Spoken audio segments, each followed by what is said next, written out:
Good afternoon, everyone. Welcome to Girls Night Live. Thank you for joining us today. We're coming to you live from Medford, Oregon with executive coach, leadership expert, and award-winning author, Libby Gill. Thanks for being here today. Welcome, Libby. Thank you so much. I am delighted to be here, everybody. And thanks for joining us. I want this to be a little interactive because what we're going to talk about is how to get unstuck. And this last year, maybe 18 months may have been the stuckest you've ever felt in your life. We've all been dealing with that. And whether you're still feeling stuck because of the pandemic or you're just, feeling like you need a little nudge to get ahead, that's what we're going to do. So I don't want you to be shy. I want you to work along or play along with me because I'm going to jump into a couple of exercises that I really want you to participate in. So grab something to write with, or you can do it on your phone or your tablet. But first, I want you to think about, as difficult as this whole last, whatever you're dealing with right now and dealt with in the past, difficult this time has been, I want you to think about positive lessons that you can take with you into the coming years. What did you learn? What were the silver linings? And you know what, Becky, I'm just going to ask you, what did you learn from this last year that you feel like is going to help you going forward? I think I learned a lot this year. But if there's one thing that stands out the most, I guess it might be how important it is to have a work-life balance. Oh yeah, you and so many other people would share exactly that, because as hard as people work, particularly women, because we're still on the double shift. We work at work, even if that's at home, and then we work some more at home. And it's changed a little bit over the years, but not a lot. So finding that work-life balance is so critically important. And thank you, Becky, for setting me up for what I want to talk about next. I want to give you all a little quiz, not a difficult quiz. It's really an assessment for you to see how you're feeling about your life right now. And it's really not so you can change everything about your life, not that at all. It's about what area in both your work and home life do you feel like need a little bit of attention. So all I want you to do is be honest with yourself and answer these questions based on a 1 to 10 scale. So I'm going to walk you through 10 different areas of work and life and ask you to give yourself a rating, 1 being least happy with this or least successful in this area, and 10 couldn't be better. So here we go. First, career.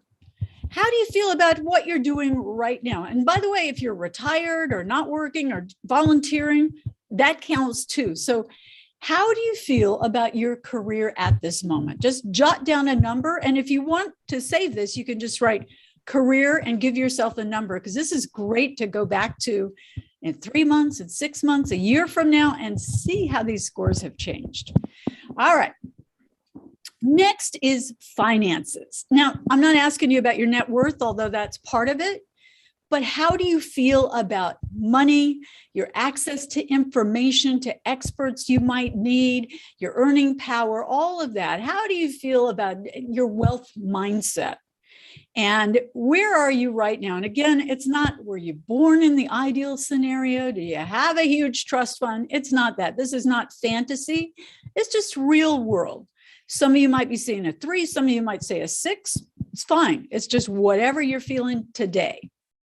Next, this is a biggie. When I first started giving this assessment to business owners and entrepreneurs and executives, this was one that scored so low, it was shocking to me. But how's fun and recreation? And granted, your fun and recreation may be different now than it's been in the past. Maybe you're a little bit more confined than you used to be, or maybe you're gung-ho and back in the world again. But give yourself that 1 to 10 ranking, 10 least, 1 least and 10 most in terms of the fun you have in your life. And just by being here at GNL, I know you've got more fun in your life than the average person. So put a score on that. Next, think about purpose. And you can define this however you want. Some of you might consider that do I have a real sense of purpose in my work? Do I have a strong sense of where I'm going? Do I know my why? Do I have a sense of why I was plopped on the planet and what my mission is? However you define that. And some of you probably have an absolute, very clear mission. You know where you're going. You know what your purpose is. Others may be a little murky, and that's okay. Again, it's not that you have tens in all these areas, but in fact, that we find a couple of areas that you could give a little extra attention to. And next is personal growth, which may be related to purpose, may not, but it's really just that, are you growing? Are you evolving as a human? Are you changing? And maybe you think of it as, well, I'm participating in workshops like this. I'm reading books. I'm having great discussions with people. I'm working more on building who I am, developing in my life, my business, whatever that is. Okay, so now we're going to go on to the next page. Libby, we do have a question. Oh, sure. Adrian from Facebook asks, what made you choose communications as a career path? I'll tell you, I started out, I got a degree in theater, and I did all those wacky jobs that you do when you have a degree in theater. I was a hand model for Fancy Feast cat food. No kidding. I was a talking Christmas tree in my mall for a few years. I was a tap dancing bear at Knott's Berry Farm, the amusement park in Southern California. And then I finally got a job in television, and I was working for a very prestigious small production company. And I just landed in the PR department. That's where I got a job. And I was thrilled to have a real job and insurance and a parking space and all that kind of stuff. And then that company was bought by Columbia Pictures, and then bought by Coca-Cola, and then by Sony. And from that little company and being a PR assistant, I got a promotion every year. And in 5 years, I was head of publicity, advertising, and promotion for Sony's Worldwide Television Group. And it was all forms of communication. And it turned out I had a pretty good flair for language and a decent sense of people, although people never believe this. I'm much more an introvert than I am an extrovert. I have learned to be a situational extrovert, which we all have to pull that out. You're smiling, Becky. You know what that means. There are times you got to turn it on, but it was a good fit for me. And I stuck with that career for my almost 20 years, my whole first career. And then I thought, I've done it. And I learned a lot and grew a lot. And then I decided to do what I really wanted to do. And that was helping people find their own career success. And I started a coaching company. And I was already in my mid 40s at that point. It was, by some standards, I guess, a little late to start your first business, but I loved it. And it worked for me. And, I had a couple of years of what have I done? And then I got on track. And now it's just a great career. I work mostly with women, which I love. People either growing their business or growing their career on the corporate side. And it's just a joy to see people thrive and succeed. So that's why I started in communication. But now let's go back to you. All right. So we got this first list. You've got anybody that just joined us. We're just assessing where you feel now in terms of your own satisfaction, where you feel you're successful on a 1 to 10, 1 least 10 most scale, looking at these 5 different measurements. So just jot down that number. Maybe you say, I'm a 6 in my career, or I'm a 9 in my career. Finances, fun and recreation, purpose, and then your own personal growth. And now we're going to move on to 5 more categories. And to me, these are just the big buckets of life. These are the big areas. And I do this about every 6 months just to see, am I falling back anywhere? Am I improving? I just like to kind of give myself a little scorecard. Health and self-care. How are you doing in terms of your own nutrition, your exercise, your sleep? Just taking care of yourself, because women, we all know this. It's so true. It's a cliche that we put ourselves last on our to-do list often. So are you up to speed on medical and dental appointments and all that stuff that constitutes taking care of yourself, including some of those things you might think of as pampering? For me, deep tissue massage. Once a month, deep tissue massage. Not only does it feel good in terms of self-care, but it gets all those stress kinks and knots out. So to me, I got to look at that. And it's not an indulgence now. I think it's a necessity. All right. So put a number on that for yourself. And then let's look at family. Now, this does not mean were you born into that perfect family, that Norman Rockwell picture of idyllic family life. I was not. I wrote a book about growing up in a family with an alcoholic parent and a parent who was mentally ill. I had a lot to overcome as a young adult, still a work in progress. But now I feel like what needed to be healed is healed. Relationships are solid. And so it's really having a good sense of I'm where I need to be. I'm good. And maybe that means managing your time with family. Maybe that means getting more time with family. It's whatever that means to you. Whoa. How did that happen? I've got everything turned off.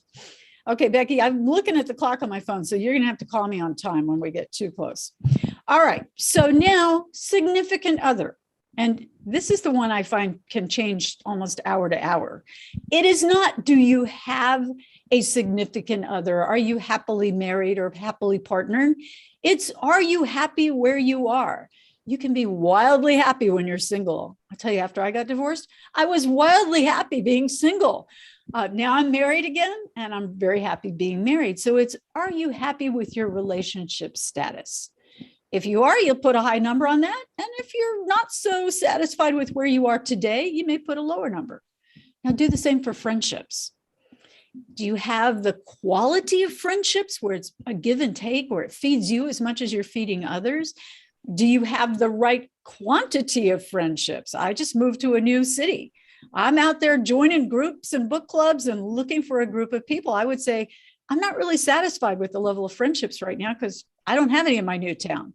So I'd put a lower number on that now. I expect that to grow though.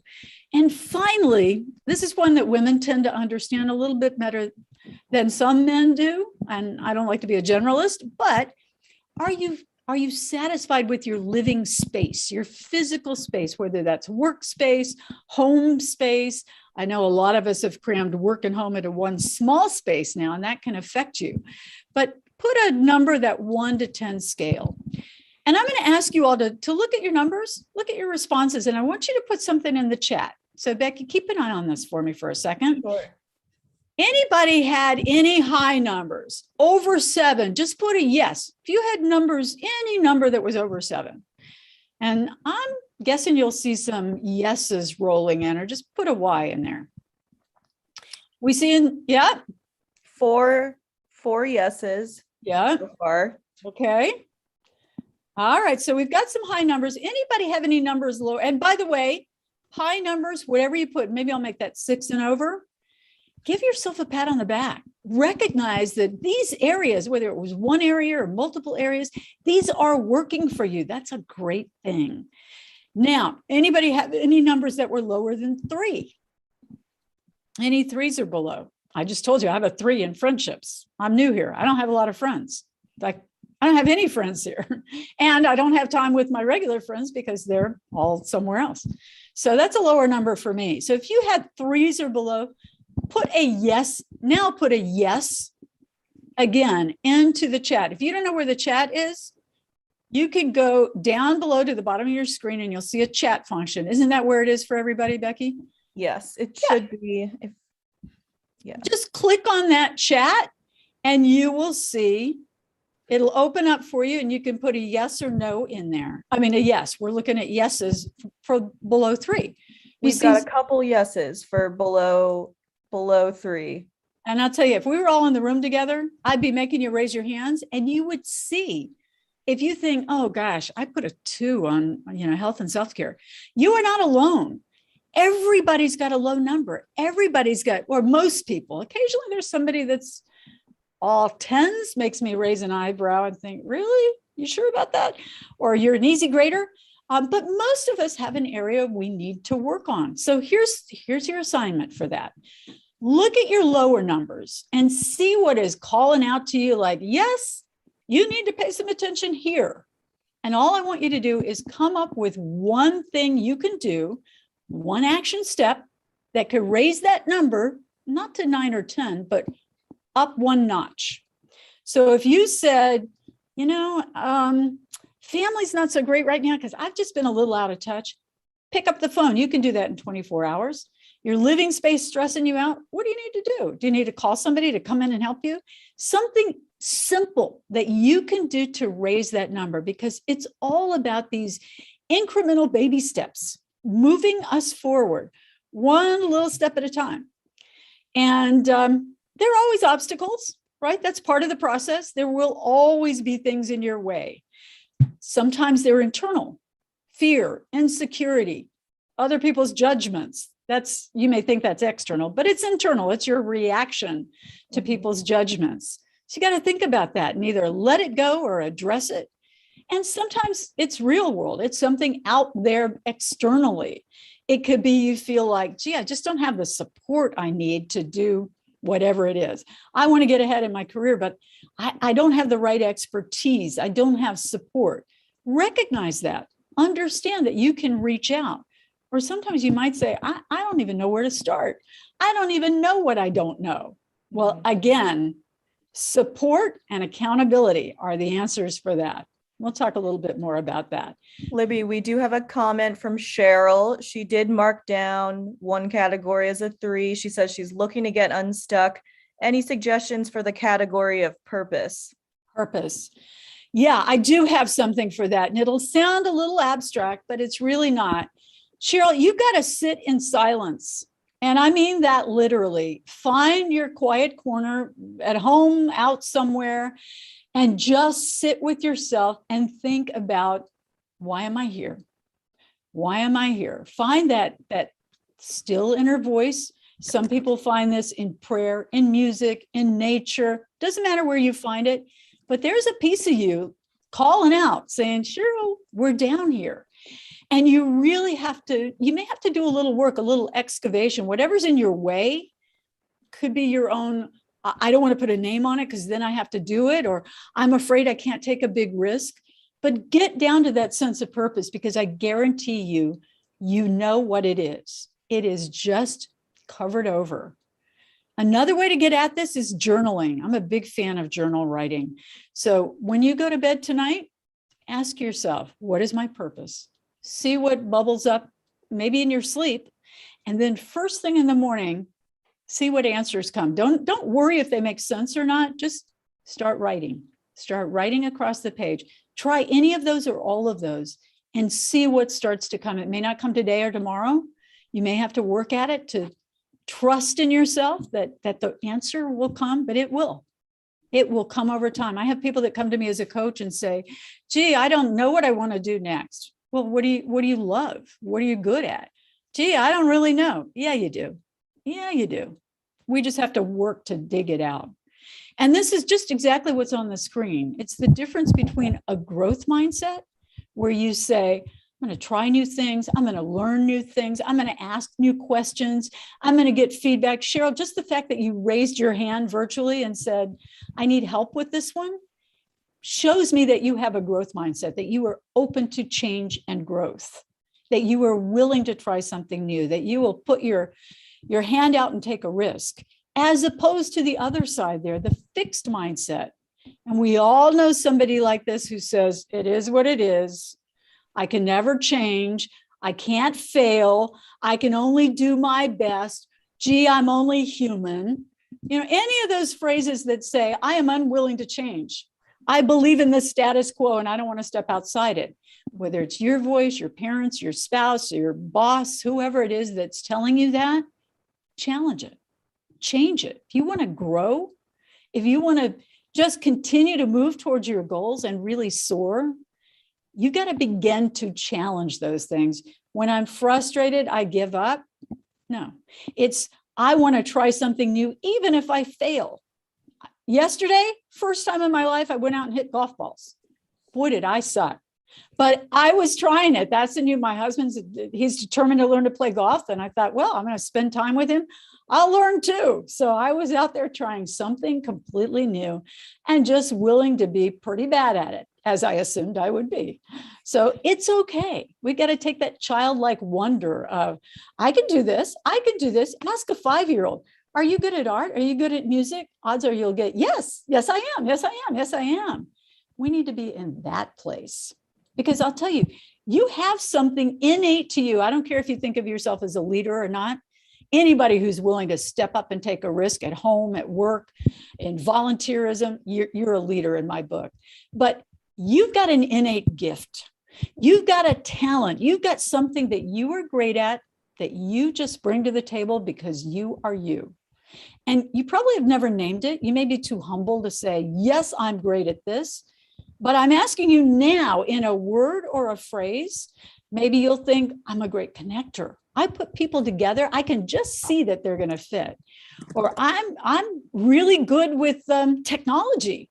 I don't know how I do it, but I've got a knack for things like that. And I want you to put that word or phrase, and I challenge you, I invite you to name it and claim it. You know what your gift is. If you really don't, ask 3 people that know you well, because they will tell you. And Becky, while they're doing that, I'm going to ask you, what is your personal superpower? What are you great at?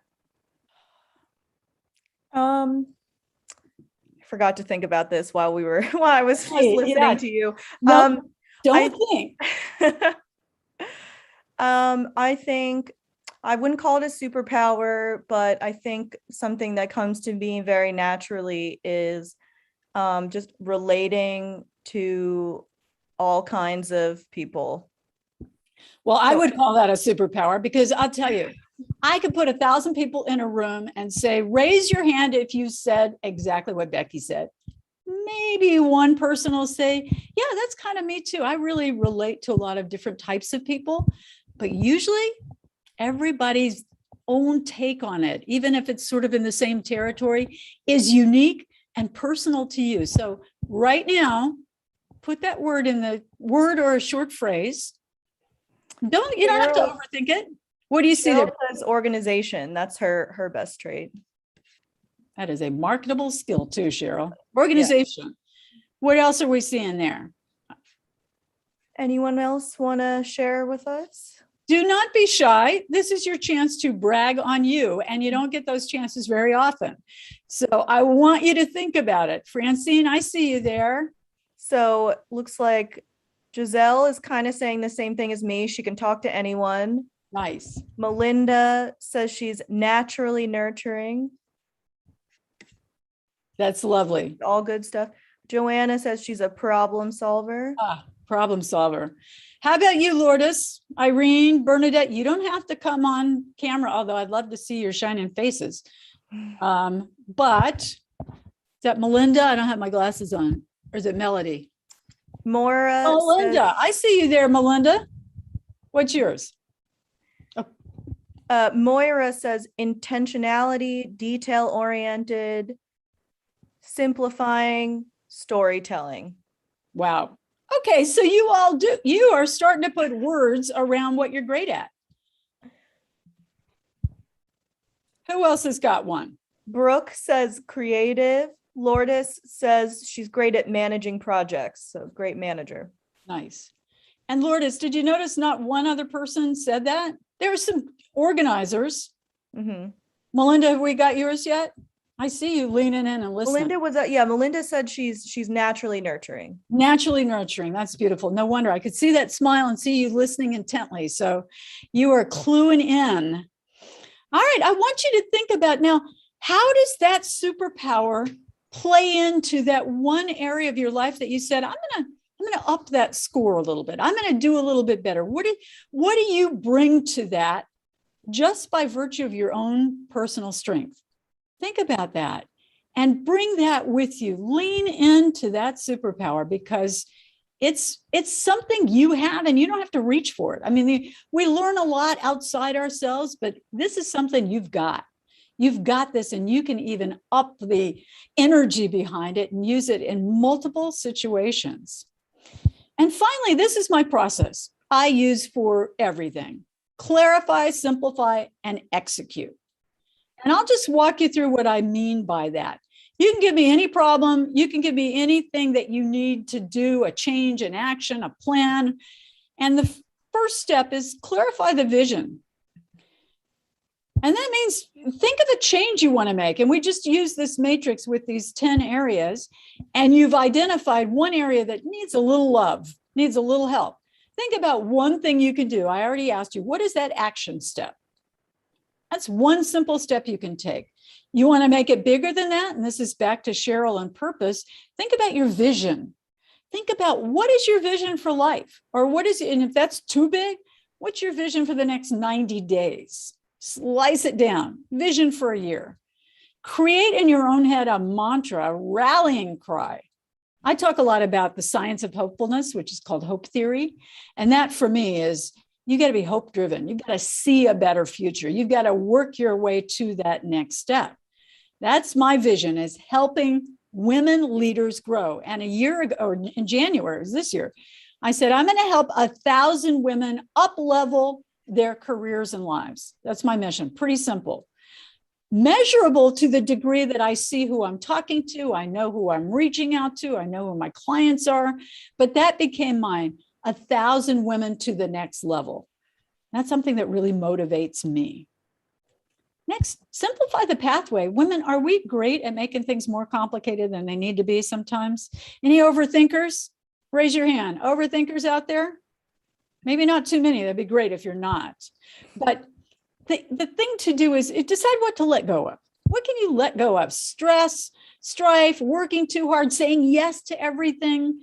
And then think about what you're going to let go of and then what you need to say yes to. Do I need help?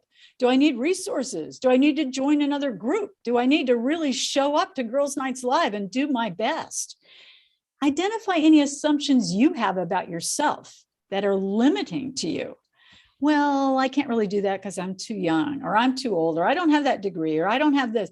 We really fool ourselves with these negative assumptions. So listen to your internal talk, see what you can say goodbye to. And finally, once you've clarified that vision for the next 90 days, the next year, however you want to chunk it down to make it doable, and you've simplified, okay, that means I can't waste all my time doing this. I can't say yes to things that aren't meaningful. I can't join a bunch of committees that I don't really care about. So you've got to really think about where you put your time and energy. Make it simple and direct to that end goal. Now you got to execute. You got to set those action steps. I already gave you one homework assignment. What are you going to do in the next 24 hours to up one of those scores? You determine the metrics and the milestones. In that case, it's a yes or no. Either you did it or you didn't do it. And if you didn't do it, what is it that stopped you? What was the obstacle or the assumption that got in your way? Drill down on that, challenge it. Is that really true? Can I not pick up the phone and call that person and say, hey, I could really use your help here? And then as you make that progress, you have to celebrate your wins. That may be the most important thing of all, is really celebrating as you go along. And I think that the most important thing that you can pull from a group like Girls Night Live or others is support. You've got other women. You know, we're all in the same boat. Even if you've got something unique and different about your life, we share a lot of commonalities. We're women. We're still dealing with things like wage inequality, too much housework, you know, all of those things, getting someone promoted over us, not seeing our skills. You know, we've got similarities that we're working on, and we can support each other. And then there's the accountability factor. Hey, you said you were going to take that risk. You said you were going to take that action step. Did you do it? And that's a great use of forums where you get to know each other. You can build your own anything. I've had an accountability buddy in my life ever since I started my business. I didn't know they were called that back then, or that it became a common term. I checked in with a friend who was also starting a new job at the same time. We did an 8 a.m. phone call every weekday for years. She went on to something else, and then I had another accountability buddy, but having that check-in moment, critical to my success. And I believe in it so strongly. I started a group, and I want to share something with you. I've got a couple of gifts for you all. If you are interested, I started a group called the 2X Club, and it's really just for women entrepreneurs. And it's for women that want to earn twice as much and work half as hard. And who's not in on that one? And we meet every other Monday morning and we dive in. And I've seen just in the past month, we had somebody last Monday who finally, after 3 months of planning and talking, it went back further than that, but that's how long she'd been in the group, quit her corporate job and started a business on her own with the support of the group. Another woman who changed industries, another who doubled the size of her catering business. It's that encouragement and flexibility. And because my partner and I have been coaching for a long time, some expertise and some tools that other people that just haven't been exposed to. So my gift for you, if you want to join us, is just email me at libby@libbygill.com. It is a membership group, but I want to invite you to sit in, and I'll tell you what our lesson is that day, and just put 2X or 2X Club in the subject line and let me know that you want to sit in. And you can, it's like auditing a course. You can sit in with us, but you're not just listening, you are participating. And if you want to stay with us on an ongoing basis, we can talk about that, but I want to open that up to anybody in Girls Night Live. We welcome your attendance. And finally, for everybody, I want to give you a You Unstuck action guide. This is my workbook, and it's about 40 pages, and it's exercises and assignments and sharing some thoughts with you. And it's a really robust little book, and that, of course, is free to you. And all you need to do, if you're tech challenged, just take a picture of this slide. If you're quick with your texting in your phone, then text You Unstuck as one word. Your autofill will try to separate it, but one word, You Unstuck, to the number 44222, and you'll get my workbook, my action guide. If that's too much trouble, just email me again, libby@libbygill.com, and say You Unstuck book, and I'll just send it to you. Love to share with you because you showed up, you did the work, and you're here. So thank you so much. And Becky, thank you. We have any questions? Yeah, that was amazing. Does anyone else have more questions for Libby? We will be stopping the recording in the live stream in case you